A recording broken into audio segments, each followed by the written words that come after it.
Welkom terug. Vandag kyk ons 'n bietjie dieper na wat jy moet doen na 'n carotis endarterektomie.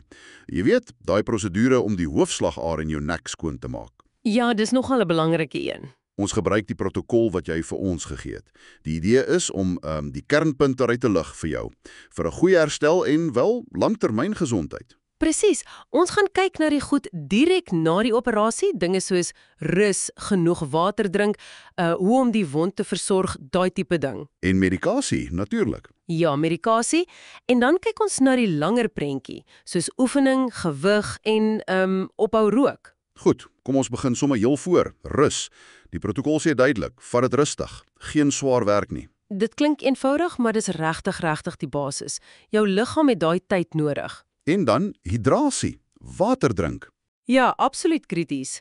Genoeg vloeistowwe help regtig om komplikasies te vermy. Dit hou jou bloed aan die vloei, jy weet? Veral belangrik na hierdie spesifieke operasie, lyk my. Definitief. Goed, wondversorging. Hier is die detail nogal spesifiek. Eerstens, hou dit droog. Moenie stort of dit nat maak nie. En geen druk op daai area nie. Ja, dis belangrik vir genesing. Hou dit bedek met 'n skoon verband.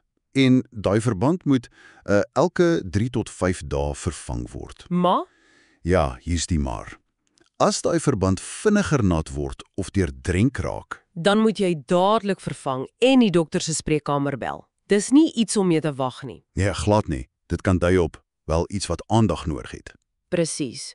Dan medikasie. Nog 'n groot een. Jy moet neem wat voorgeskryf is, né? Sonder twyfel. Die protokol praat van goed soos aspirien of klopidogrel, daar antiplaakiemiddels om klonte te help voorkom. En as jy reeds op bloedverdunners was, soos warfarin, Dan gaan jy gewoonlik daarmee voort. Ja, maar die belangrikste, hou aan met al jou ander chroniese medikasie vir bloeddruk, diabetes, cholesterol, alles.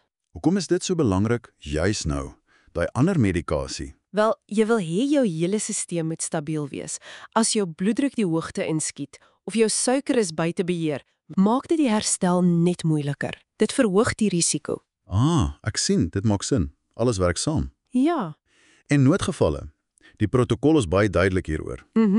Jy moet dadelik bel as jy enige nuwe neurologiese simptome kry. Soos skielike swakheid of jy kan nie lekker praat nie of voel verlam. Ja, want die operasie is aan die aar na die brein, so enige verandering daar is ernstig. Wel, die dokument fokus op 3 sleuteldinge: oefening, gewigsbeheer en rookstaking. Oefening.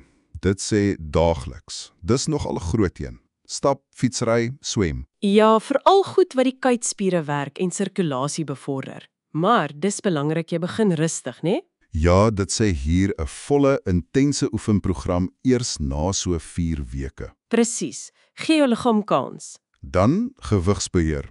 Word beskryf as noodsaaklik. Ja, geen doekies omgedraai nie. Dis belangrik vir jou are se gesondheid oor die lang duur. En dieselfde met rook. Noodsaaklik om op te hou. Absoluut. Hulle noem selfs medikasie soos varenicline as ander metodes nie werk nie.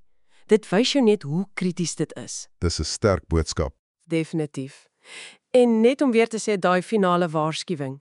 As jy enige skielike veranderinge opmerk, pyn, swelling, gevoel wat weggaan, swakheid, velkleur wat snaaks lyk, bloeding of daai neurologiese simptome, Bel dadelik. bel dadelik die spreekkamer. Moenie raai nie. As jy twyfel, bel. So as ons alles saamvat, die boodskap is, jy moet aktief deelneem aan jou eie herstel.